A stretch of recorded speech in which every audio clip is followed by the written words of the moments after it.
세 번째 시간에서는 과제 5의 문제풀이를 살펴보도록 하겠습니다.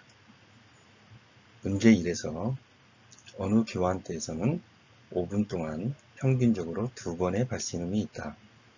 이때 특정한 5분 동안의 발신음의 수를 확률 변수 x라 할 때 다음과 같은 분포를 따른다고 알려져 있다. 문제가는 어느 특정한 5분 동안 발신음이 하나도 없을 확률을 구하여라 입니다. 이 경우는 위의 확률 분포에서 x에 0을 대입하면 되므로 이와 같이 계산할 수가 있고 그 값을 계산하면 0.315가 됩니다. 나는 확률 변수 x의 평균과 분산을 구하여라 입니다. 이때 확률 변수 x가 가질 수 있는 값의 범위는 0, 1, 2와 같고 확률 변수 x는 바로 람다가 2인 포화송 분포를 따른다는 것을 알 수가 있겠습니다. 포화송 분포의 기대값은 람다와 같으므로 이 확률 변수 x의 기대값, 즉 평균은 2가 됩니다. 마찬가지로 포화송 분포에 따르는 확률 변수 x의 분산은 람다가 되므로 이 경우에 역시 x의 분산도 2가 됩니다. 이제 문제 1의 세스 프로그램 중에서 처리하는 방법을 살펴보도록 하겠습니다. 문제 1은 확률 변수 x가 람다가 2인 포화송 분포를 따를 때 x가 0일 확률을 구하는 것이었습니다. 이건 역시 앞에서 우리가 배웠던 바와 같이 PDF 함수 또는 CDF 함수를 이용해서 처리할 수 있습니다.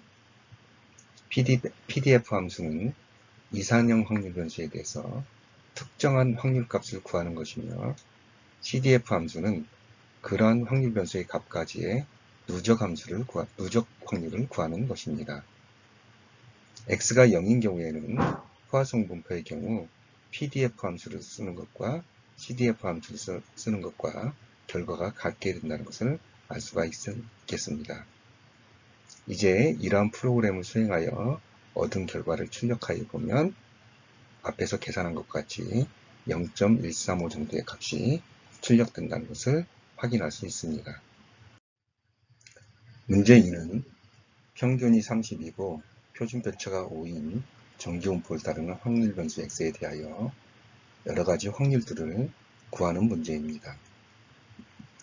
먼저 x가 평균이 30이고 표준 편차가 5인 정기분포를 따르기 때문에 x-30 나누기 5를 취하여 확률 변수 z를 만들면 이것은 표준 정기분포를 따른다는 사실을 이용해야 합니다.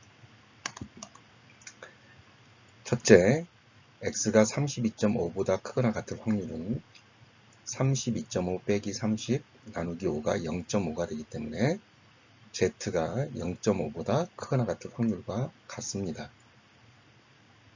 이것은 0.5에서 z가 0.0과 0.5 사이에 있을 확률을 뺀 것과 같습니다.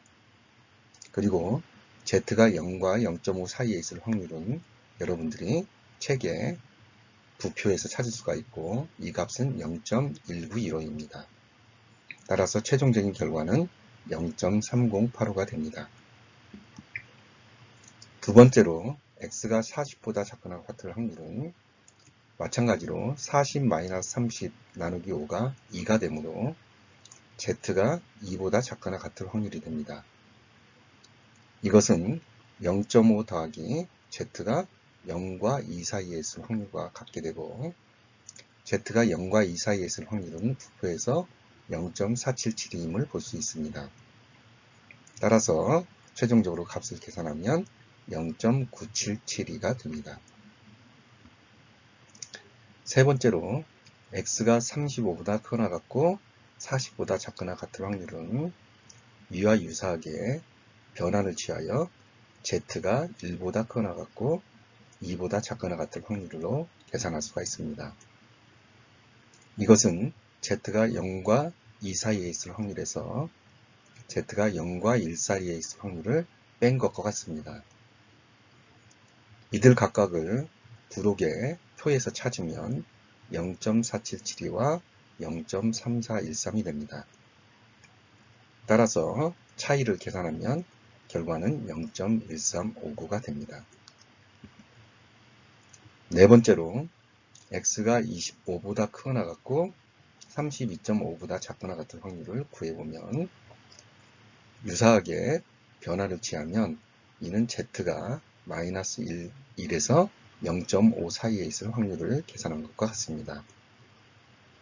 이것은 z가 0과 1 사이의 확률 더하기 z가 0과 0.5 사이에 있을 확률과 같게 되고 이들 각각을 역시 표에서 찾으면 0.3413과 0.1915가 됩니다.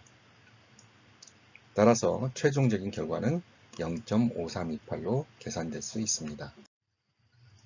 문제 2의 확률은 세스 프로그램을 이용해서 처리해 보도록 하겠습니다. 문제 2는 평균이 30이고 표준편차가 5인 정규분포로부터 확률을 계산하는 문제였습니다.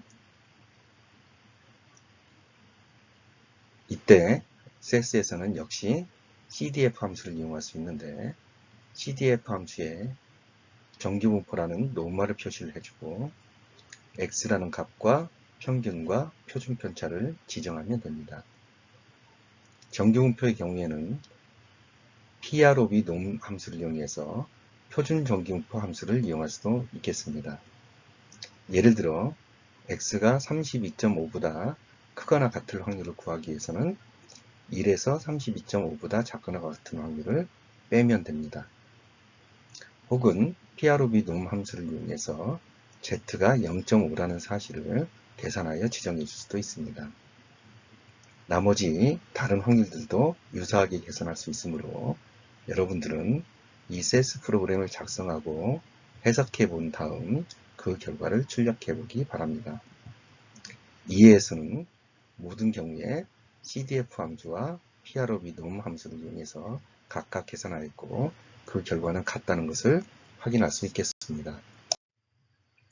문제 3은 어느 고등학교 신장의 평균이 170cm이고 표준편차가 5cm라고 알려져 있을 때 100명을 무작위 추출하여 표본평균이 168cm 이상 171cm 이하일 확률을 계산하는 문제입니다.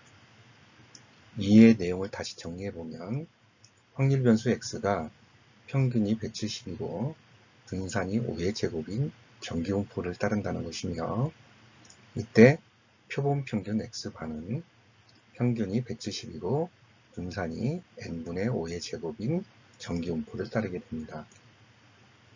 따라서 우리가 표본평균의 분포를 계산하고자 할 경우에 표본평균 x바에서 170을 빼고 루트 100분의 5로 나눈 z는 평균이 0이고 표준편차의 1인 표준 정규분포를 따른다는 사실을 이용할 수가 있겠습니다. 우리가 구하고자 하는 표본평균이 168보다 크거나 같고 171보다 작거나 같을 확률은 위에서 설정한 변화에 의하면 이것은 z가 마이너스 4보다 크거나 같고 2보다 작거나 같을 확률을 계산하는 것과 같습니다. 이것은 z가 0보다 크고 4보다 작거나 같을 확률 더하기 z가 0보다 크고 z가 2보다 작거나 같은 확률을 계산한 것과 같습니다. 왜냐하면 z가 0과 4 사이에 있을 확률은 z가 마이너스 4에서 0 사이에 있을 확률과 같기 때문입니다. z가 0과 4 사이에 있을 확률은 여러분들이 부피에서 찾기가 좀 어렵습니다. 그런데 이 값은 거의 0.5에 가깝습니다. 그리고 z가 0과 2 사이에 있을 확률은 부록의 표에서 찾을 수가 있는데 0.477과 같습니다. 따라서 최종적인 결과는 0.977가 된다는 것을 알 수 있겠습니다. 앞에 문제 3번을 세스 프로그램을 이용해서 푸는 과정을 설명해 보겠습니다. 이 문제는 표본평균 x바가 정규분포에 따른다는 사실을 이용하여 x바가 168에서 171 사이에 있을 확률을 구하거나 표변 평균에 대한 정규 점수가 표준 정기분포에 따른다는 사실을 이용하여 Z가 마이너스 4에서부터 2 사이에 있을 확률을 구하면 됩니다. 정기분포를 이용하는 경우 CDF 함수를 이용하면 되고, 앞에서 설명한 바와 같이 CDF는 누적 확률을 계산하는 것이므로 171가지의 확률에서 168가지의 확률을 빼면 됩니다. 또한 PROB norm 함수는 표준 정기분포를 이용하는 것이므로 2가지의 확률에서 마이너스 4가지의 확률을 빼면 됩니다. 이렇게 계산한 값을 프린트 프로시를 이용해서 출력하면 앞에서 계산한 것과 동일한 값이 얻어짐을 확인할 수 있겠습니다. 문제 4번의 풀이를 살펴보도록 하겠습니다. 한 가정에서 아침 식사로 빵과 우유 한 잔을 든다고 가정합시다. 빵에서 섭취하는 열량은 평균이 200이고 표준 편차가 15인 정기분포를 따르고, 우유 한 잔으로부터 섭취하는 열량은 평균이 30이고 표준 편차가 5인 정기분포를 따른다고 가정하겠습니다. 이것을 다시 정리하면 빵에서 섭취하는 열량을 활용변수 x1이라고 할 때 x1은 평균이 200이고 표준 편차가 15인 정기분포를 따른다는 것입니다. 그리고 우유 한 잔으로부터 섭취하는 열량을 확률변수 x2라고 하면 이것은 평균이 80이고 표준 편차가 5인 정기분포를 따른다는 것입니다. 문제 가번은 이 가정의 아침 식사에서 1인당 섭취하는 열량의 평균과 표준 편차를 각각 구하여라 입니다. 이 가정의 아침 식사에서 1인당 섭취하는 열량은 빵과 우유로부터 나오는 것이므로 빵의 섭취량과 우유의 섭취량을 합하여 확률변수 y라고 하겠습니다. 그러면 y의 평균은 서로 독립이므로 x1의 평균과 x2의 평균을 합하여 280이 되는 것이고, y의 분산은 x1의 분산과 x2의 분산을 합하여 250이 됩니다. 즉 y의 표준 편차는 루트 250이 됩니다. 문제 4번은 이 가정이 매일 아침 식사에서 300칼로리 이상을 섭취하려고 목표한다면 1년 중 몇 %에 해당되는 날에 목표가 달성되겠는가 입니다. 확률변수 y는 가에서 구하는 바에 같이 평균이 280이고 분산이 250인 정기분포를 따르게 됩니다. 그리고 나가 요구하는 답은 y가 300보다 클 확률을 구하면 됩니다. 이것을 표준 정기분포로 바꾸면 결국 z가 1.26보다 크거나 같을 확률을 구하게 되는 것이며, 이것은 0.5에서 z가 0과 1.26 사이에 있을 확률을 빼면 됩니다. 그리고 z가 0과 1.26 사이에 있을 확률은 부록의 표에서 0.396임을 찾을 수 있습니다.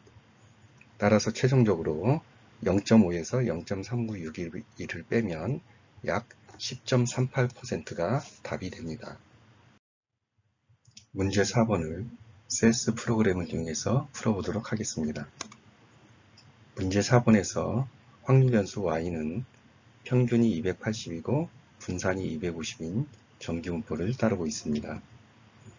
이때 우리가 구하여야 할 값은 y가 300보다 크거나 같을 확률, 또는 표준 정기분포 z가 1.26보다 크거나 같을 확률을 구하면 됩니다. y가 300보다 크거나 같을 확률은 CDF 함수를 이용해서 구할 수 있는데 1에서 300보다 작거나 같을 확률을 빼면 되므로 이와 같이 프로그램을 작성하면 됩니다.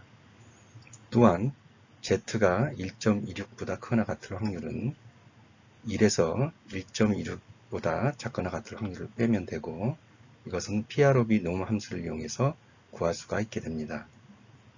이와 같이 프로그램을 수행하여 얻은 결과를 출력하면 이와 같이 출력이 됩니다. 이 결과를 살펴보면 그 두 개의 값이 약간 다르게 되는데, 이것은 표준 점수를 구하면서 반올림 오류로 생기는 문제입니다. 따라서 이 문제에서 보다 정확한 확률값은 확률변수 A1에 의해서 계산된 10.295%라고 할 수 있겠습니다.